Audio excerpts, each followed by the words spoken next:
Assalomu alaykum hurmatli ustozlar. Yana ko'rishib turganimizdan juda ham xursandman. Mana darsimiz davom etamiz. Bugungi navbatdagi mavzuyimiz fanlar aro integratsiya va STEM yondashuvi.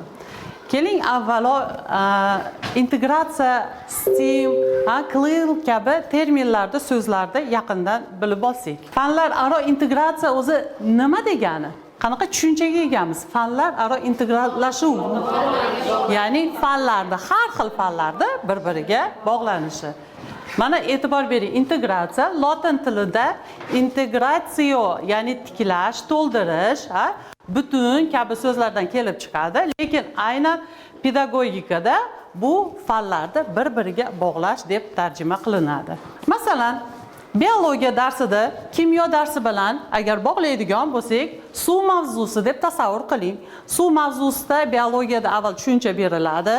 Kimyo bilan bog'layotganda suvni nimasi tushuntiriladi, formulasi tushuntiriladi. Agar matematika bilan bog'laydigan bo'lsak, nima qilinar ekan? Molekulyar massasini hisoblashni o'rgatadi. Qarabsizki, bitta suv mavzusida hayot bilan bog'layapti. Biologiya, kimyo va matematika bilan bog'lanyapti. STEM bu abbreviatura ingliz tilidan olingan bo'lib, 5 ta so'zni bosh harfidan yasalgan so'z. O'zi ingliz tilida STEM so'zi bor. STEM degani o'zi bug' degani.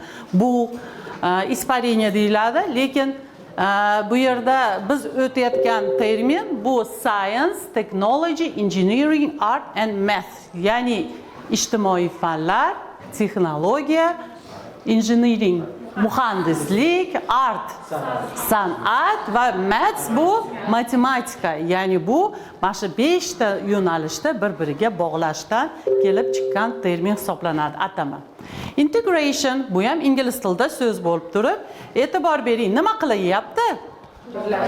Birlashtiryapti. Ya'ni lotincha so'zda birlashuv degan narsani puzzle'larni ham birlashtirib nima qiladi? Bitta shakl hosil qilinadi. Mana integration ingliz tilidan olingan so'z. Keyingisi. Yana bizda CLIL degan atama ham bor. CLIL Content and Language Integrated Learning deyiladi. Bu xuddi STEMga o'xshaydi, lekin farqi CLIL asosan ingliz tili yoki xorijiy tillar orqali bironta nimani fanda o'rganish. STEM bo'lsa o'sha fanlarga til ham kirib ketadi. STEM real hayot. Mana e'tibor bering. Science tabiiy fanlar, texnologiya, texnik ijodkorlik, san'at, matematika. Bu ilm, fan, texnologiya, bu STEM bolalarda quyidagi muhim xususiyat va ko'nikmalarni rivojlantirishda yordam beradi. Ya'ni qanaqangi xususiyatlar rivojlanishiga yordam berar ekan? Muammolarda keng qamrovli tushunish, ijodiy va tanqidiy fikrlash, bu narsani qayta gapiryapmiz darsda. Xo'p, muhandislik yondashuvi, keyingisi qo'llash va dizayn. Mana shularni bugun biz sizlar bilan amalda tajribalar orqali ko'rishga harakat qilib ko'ramiz. E'tibor bering, CLIL biz aytdik, birinchi navbatda markazda chet tilini o'rganish turadi. Chet tili orqali qolgan fanlarga yondashilyapti. STEMda mana chet tili mana doiraga qo'shilib qoladi-da, o'rtada o'rganuvchini o'zi turadi. Farqi shunda. Tushunarliga? Xo'p, buni yaxshiroq amaliyotda tushunib olamiz. Keling siz bilan mana neyrozaryadka mashg'ulot qilib ko'ramiz. Neyro nima degani? Nima bilan bog'liq? Asab, miya faoliyati bilan bog'liq. Mana har bitta bunday qilaylik, yetganicha bittadan olib partalarga berib yuboramiz. Har bitta partaga bittadan bo'laversin.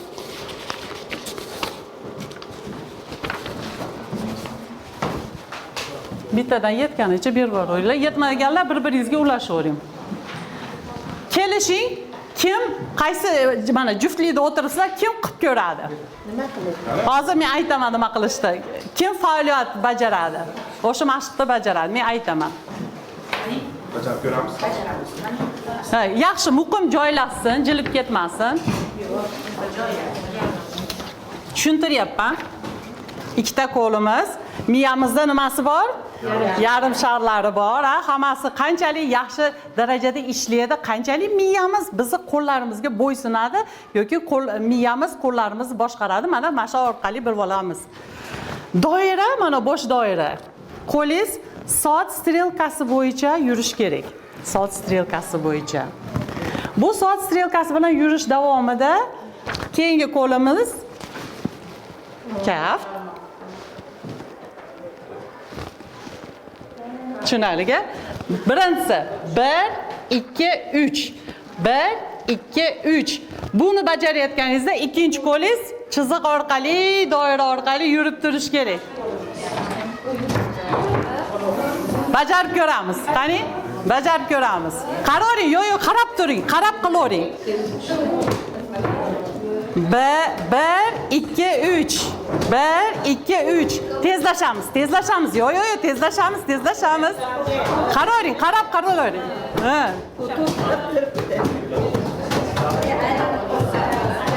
Kimda yaxshi chiqdi?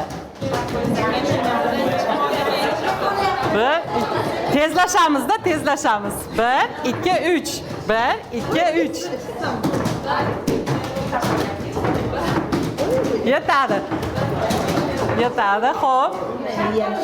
Bu narsani mashg'ulotlar orqali davomiy nima ravishda bajarib ketsanglar, miyangizda xotira, eslab qolish hammasi kuchayadi. Tushunarlimi? Bunda keyin nutqingiz ham ham ravonlashadi. 10 tadan beraman hozir piramida yasang.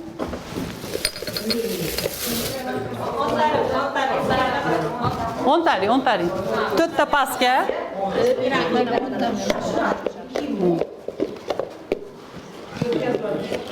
Bo'ldimi? Piramida yasayapmiz.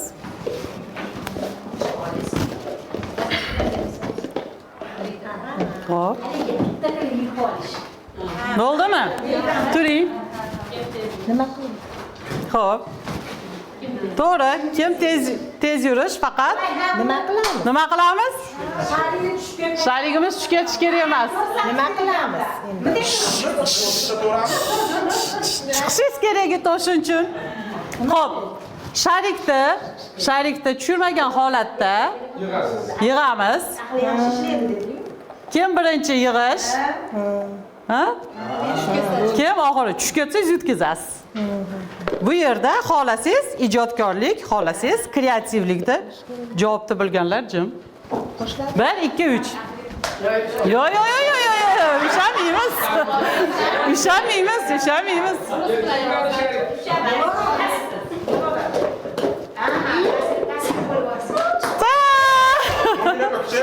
Yo'q, nimaga urishaman? Boshqatni deydi. Vazira to'g'ri qildi. Просто yerga ashqada. Kim? Javobini bilasizmi? Chiqing. 1 2 3 boshladik. Mana birinchi. Buni bunday turib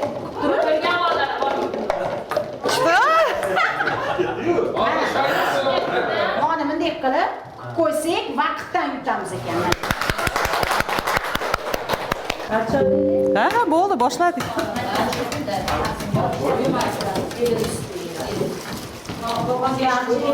Yo'q, qog'oz qo'yuvdik, qog'oz.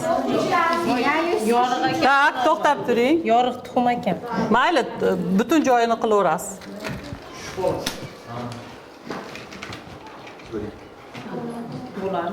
Qo'y. O'zi qiyin bo'ladi. Yo'q, ezish yo'q. Yaxshiroq qizdirib turib, qo'limizda ikkinchi tuxum tayyor tursin.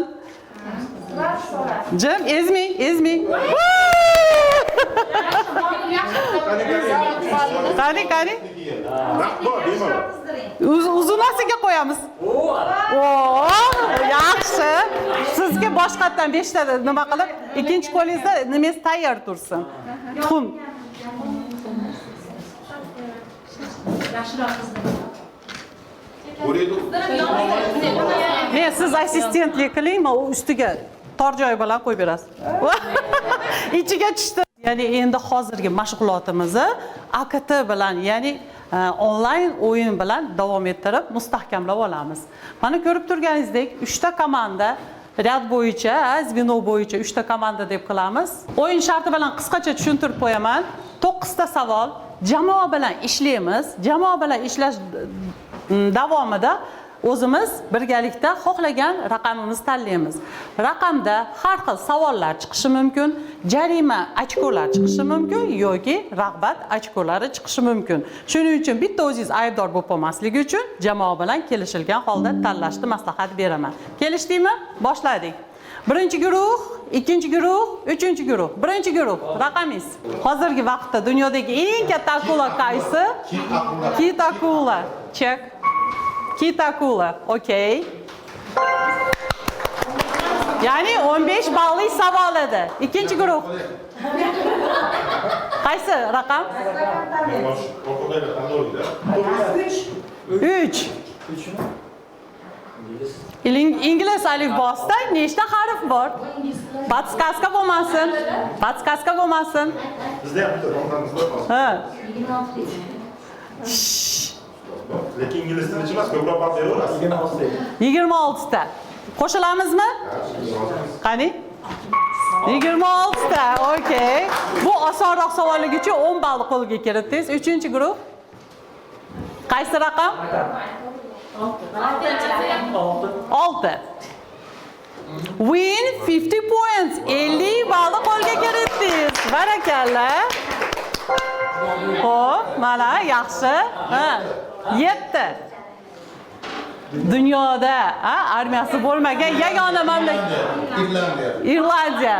Qo'shilamizmi? Qabul qildikmi? Qabul qildikmi? Islandiya. Ups. Xo'p, keyingisi? 2 mi? 2. Double points. 2 barobar ko'payamiz ochkoyimiz. Yaxshi. Omadli raqam. Keyingisi? 4.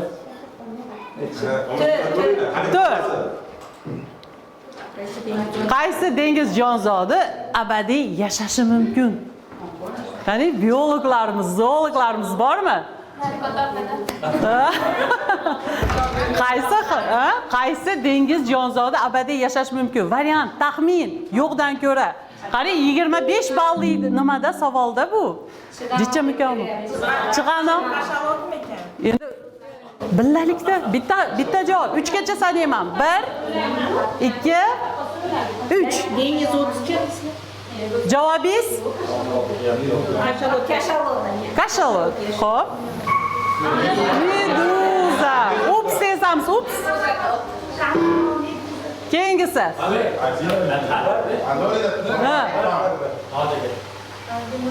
Albinos quyonlarning ko'zlari qanday rangda bo'ladi? Qizil rangda. Qabul qildikmi? Qabul qildik. Xo'p, oxirgidan savollarimiz.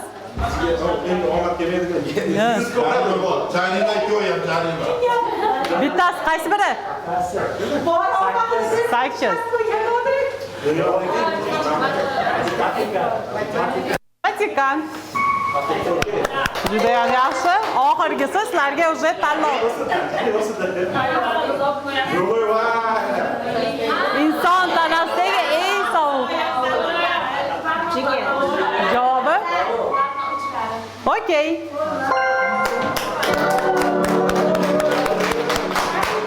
G'olib komanda 3-komandamiz. Barakalla, barakalla.